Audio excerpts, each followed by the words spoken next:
Really? Come on. What's this? Come on. What is this? Come on. Name the conference they play in, Lugs. 10 seconds. Name it. Triple A XY. I don't know. The MAC, man, the no Mid-American Conference. Come on now. I know that much. All right. Yeah, Toledo, Notre Dame. Wow. I think that was the kid just got so excited. I'm running it in. But, the coach didn't set him up for the move. Anyway, could have ended different, would have been fun. But Jack State put it to Florida State, and that's all she wrote. And it was a good weekend of college football. It really was, except for U of L. But that's a whole other story right there. U of L couldn't even move out the defensive line of Eastern Kentucky University. This UCF game coming up, I say UCF will win by at least 35 points. It's going to be a boat race. It's going to be a long season for U of L. And Scott Satterfield, hot take, gone. What's your hot take? Hot take. Okay, we've lost control. T-Dog, what do you got else about college football here? Come on. BYU lost Zach Wilson, but they might actually be better. Isn't that wild? The Holy War was played this weekend against Utah, and they ended up winning 26-17. BYU, are they back on the rise? That's what I'll throw out to you all. Yep, could be another spoiler. Hey, I'm with you. Parody, baby, parody. Yeah. And then, got to give credit where credit's due. Kentucky looks great. Yep. This weekend, they're clearly now established as one of the top 3 teams in the East in the SEC. And maybe I'm being too optimistic. I don't know. I think they can beat Florida just because Florida is so young at certain key positions that I think they can get got. And maybe I'm being too optimistic. I don't know about Georgia, but even still, I think with how Georgia's offense is, I don't know how great Georgia's offense has looked. And I'm not going to buy that they'll beat Georgia, but if they got into a rock fight, if they just try not to make any mistakes on offense and we're willing to play field position, do y'all think they could beat Georgia? I'm probably just. What you're saying is Kentucky's got a little swagger to them. Is that what you're saying? Obviously Rodriguez has looked phenomenal. Levis has added a lot to him. Obviously, Cohen, their new offensive coordinator from the Rams, they have a little more juice than they would have. Obviously, the defense looks like what the defense has looked at like the last few years, which is good. I'm not saying it's in a high realm of possibility, but if they're willing to get into a rock fight where they don't let their offense screw up against how ferocious Georgia's defense is, because Georgia's defense is going to kill everyone. But Georgia's offense, it still feels like Kirby Smart is on the Nick Saban program building from like 10 or 7 years ago, where it was just power running, occasional play action passing, where Saban's no man, we're not doing that crap anymore. That's not a way to win anymore. It feels like Kirby Smart still hasn't moved to that next phase yet. Yeah. Yeah, as far as UK, I think they can beat Florida. I don't think they'll beat Georgia, but I do think that they can beat Florida. Florida's linebackers won't be able to handle backs out of the backfield catching short passes, I don't think. I think, and they may go over the top. Levis can sling that pill, man. I give it to him. And he's got a couple of decent receivers. So I think Florida, that's a possible win. I don't think Georgia will beat up on them. That defensive line of Georgia, my goodness.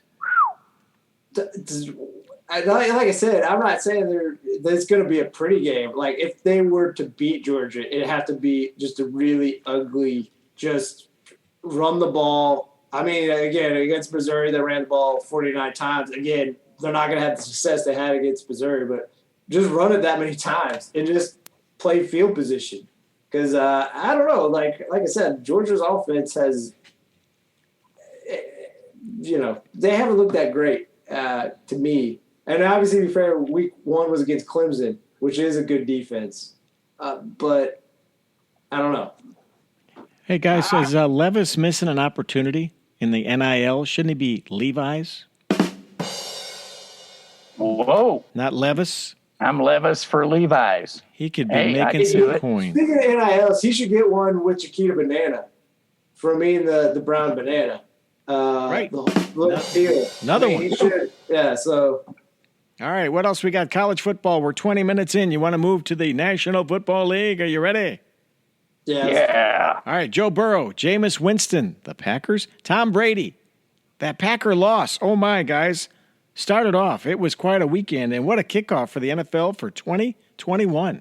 I will just go with a couple of things that stand out to me. Jameis Winston benefits from Sean Payton's tutelage. I mean, 5 TDs, that's just crazy numbers. He only had a couple of times where he went to the oh no, Jameis kind of thing. Stafford makes the Rams a true Super Bowl contender. I wasn't convinced, even though T-Dog was. Jalen Hurts, man, did some great things against Atlanta. And hats off to Dak Prescott. I mean, he came back with an invigorated Dallas team, and it was basically whoever was going to have the ball last in that game, I think. So those are some of my takeaways from the first weekend. Good football, except for a couple of games. But even then, it was interesting with the blowouts. Mm-hmm, so that's sort of my hot take. Hot dog. I think there's 2 games that were similar in that even though one team lost, they still look like a legitimate team going forward. And Lugs pointed on one. Dallas with Dak Prescott. The one thing I love, and it's what we talk about, just smart coaching. And again, I'm not the biggest Mike McCarthy fan, but give credit where credit's due. You look at how great that Tampa Bay defensive line is. So they're just like, all right, fine, we're not going to run it. We're just going to chuck the ball. And Dak Prescott, you can clearly tell, like, it feels like his arm, at least in terms of, like, the zip and velocity, it's not completely back yet. But, man, he had so many, like, just pinpoint throws where he just put it in the perfect spot for, either Amari Cooper or for CeeDee Lamb or Gallup. Like, he just was hitting everyone so perfectly. And, again, I don't even know with Brady at this point. It doesn't make any sense. A man at 44 is actually playing still some of his best ball. He still has so much zip on the ball. He could rocket a ball yet. Well, to be fair, I don't think he ever really – he's always had a great arm. I think the problem with him, 2 years ago, primarily, they had no skill position players. Like, I know it feels like I'm hard on Brady these last 2 years with Tampa, where he had skilled position players. Where 2 years ago I was an apologist. Like people saying, "Oh, he looks broken old." He's not old. He feels afraid because he has to hold the ball because none of his receivers probably should be in the league starting.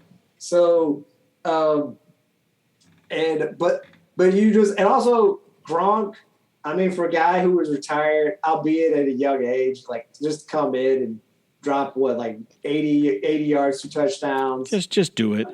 The weirdness, the complete weirdness, and that's underselling the element. Antonio Brown's been on this odyssey for these last 2 years. For him to come out and explode, Chris Godwin, we want to talk about a team player, which I don't know is the right idea because this is sports and it's a business to some degree, but like willing to come back, work on the franchise tag where he clearly should be one of the top paid receivers. He has overall a great game for him. But anyway, the other game that's similar to this where a team lost, but they should feel great is the Browns. Yep. The Browns KC game feels like it's a preview of the AFC Championship. That was almost an instant classic, wasn't it? Yes, and A couple of throws back if Mayfield could get a couple of throws back, Right. you would have something. What that game said to me is Kansas City is going to have to score a boatload of points this time around. That defense just looked vulnerable. Look, obviously their defense. I mean, they were missing some people. They're missing Frank Clark and Tyrann Mathieu, those are two pretty big pieces of the pie. And I'm not disagreeing with you, Lugs. I'll just say this: I think a lot of it. I'm going to give credit more to Cleveland in terms of that. Cleveland's offense. They're going to be one of my favorite offenses to watch every week, just because the marriage of how great that offensive line is, with just the high draft picks and money that they put into that group, and then you have Nick Chubb, who's one of the more enjoyable power backs to watch, with Kareem Hunt, who's just this back who can pretty much do everything. And it's just fun to watch. Like I think on one of the touchdowns in the second half, where just Kareem Hunt just patiently waits behind his offensive line to essentially be like a tidal wave, just crushing KC peoples, and he just saunters in very elegantly into and that's what they're going to do every week against people, because they're just that talented. And it'd be credit to Baker. Baker came to play. It's just, to be fair to Baker, it's just how otherworldly Patrick Mahomes is. I mean, Baker had that one touchdown where he's running out there and just slings it up, and it just lands in Tyreek's hand. Wow. That's the thing is, I want to say it's the one where they were down 20 to 28, where he threw it to Tyreek, where again, all the like nitty gritty things they tell quarterbacks not to do, he threw late across his body into the middle of the field. And usually they're talking about that like 10 to 15 yards out of the field, not like 40 yards downfield. And Tyreek catches it, and then he just runs into the end zone. Like, it's, to be fair to Baker, it's hard to play as well as he did. And I think he did crack at the end, but I'm not killing him for it. It's just like when you're playing someone that talented, it's hard not to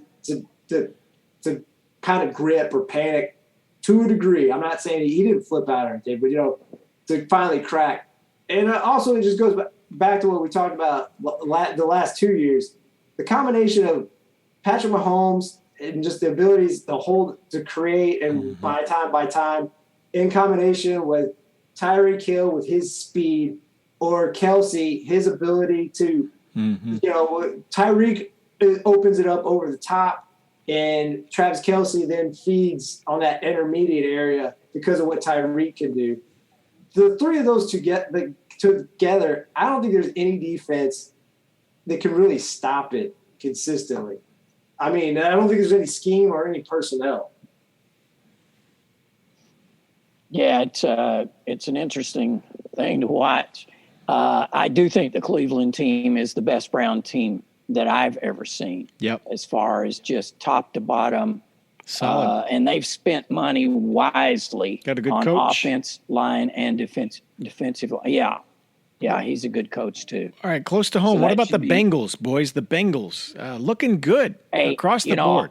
I have to say, I was sort of a poo-pooer of Joe Burrow's.